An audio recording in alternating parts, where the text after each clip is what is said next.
Avec la connaissance du grand plan du bonheur, nous avons la possibilité et aussi la responsabilité d'aider à rétablir la foi en famille. À de nombreux égards, notre mission est comparable à celle des gens qui travaillent dans les domaines de la médecine et de la recherche scientifique. À l'aide de lois établies, ils déterminent comment la souffrance peut être soulagée et la qualité de la vie améliorée. Dans le domaine des croyances religieuses, les hommes et les femmes de foi, à l'aide de principes éprouvés, peuvent aider à guérir un cœur endeuillé, à rendre l'espoir et l'assurance à un esprit troublé. La réussite du scientifique passe par le respect de ce que nous appelons souvent les lois naturelles.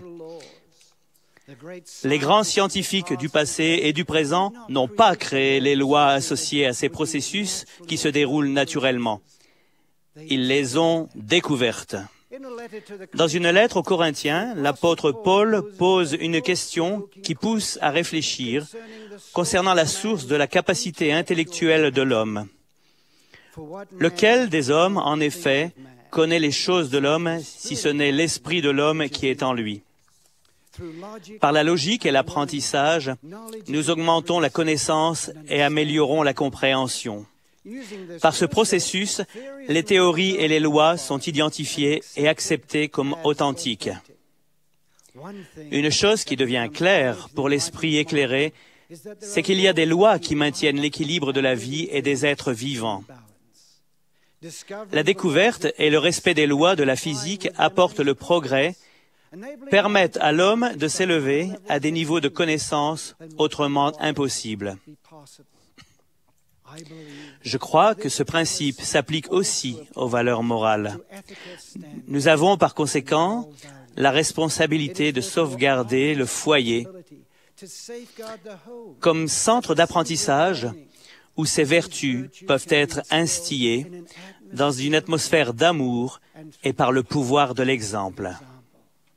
Le président Monson a enseigné « Les jeunes ont besoin de moins de critiques et de plus d'exemples à suivre. » En repensant à ma vie, je comprends comment j'ai appris à aimer les valeurs fondamentales nécessaires à l'acquisition d'une bonne personnalité.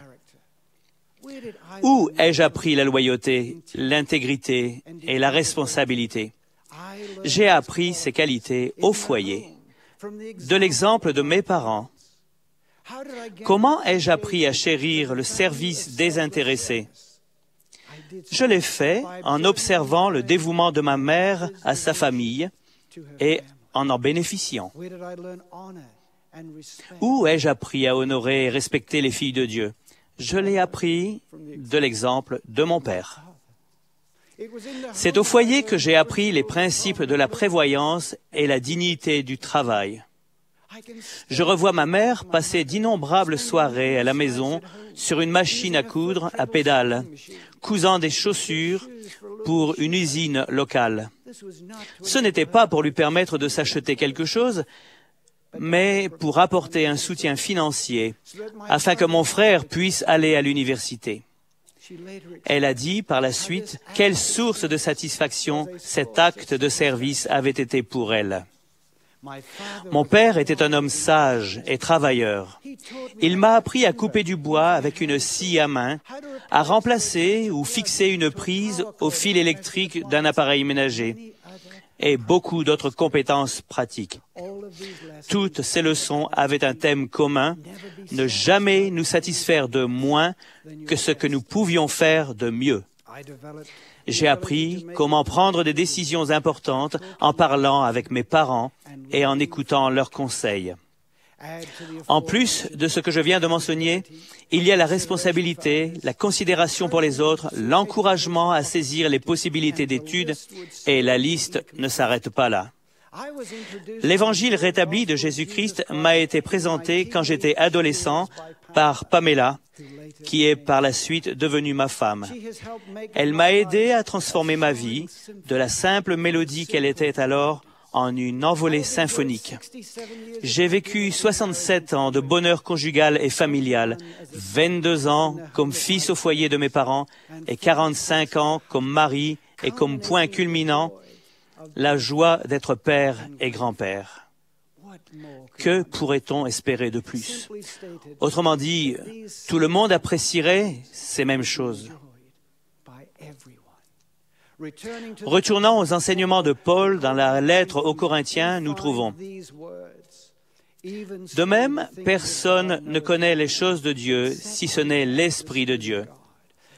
Mais l'homme animal ne reçoit pas les choses de Dieu, car elles sont une folie pour lui, et il ne peut les connaître parce que c'est spirituellement qu'on en juge.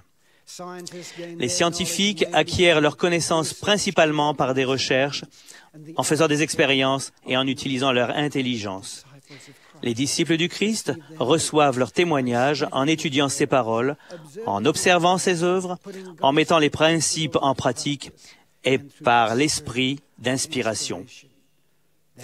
Dans l'homme, c'est l'esprit, le souffle du Tout-Puissant qui donne l'intelligence.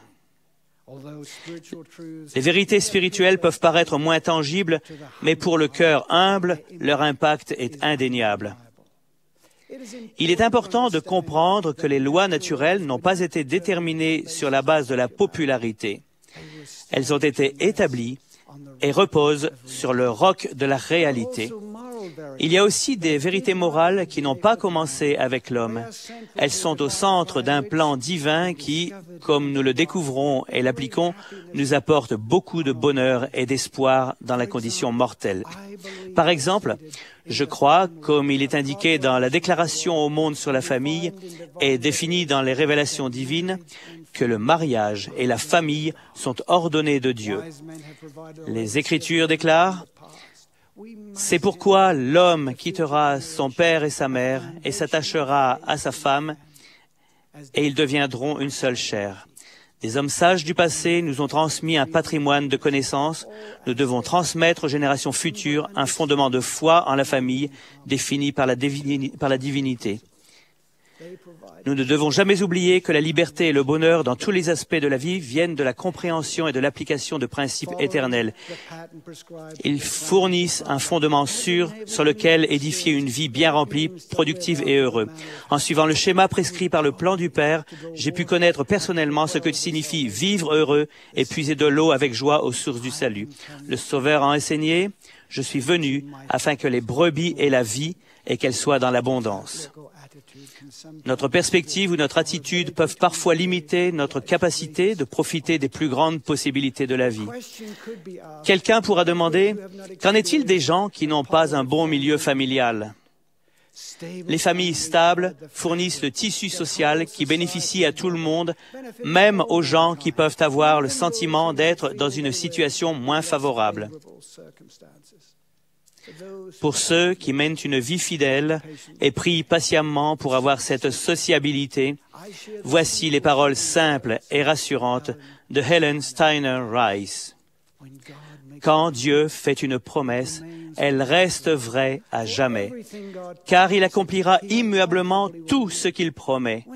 Quand la désillusion vous envahit et que l'espoir s'anéantit, rappelez-vous les promesses de Dieu et votre foi se rallumera.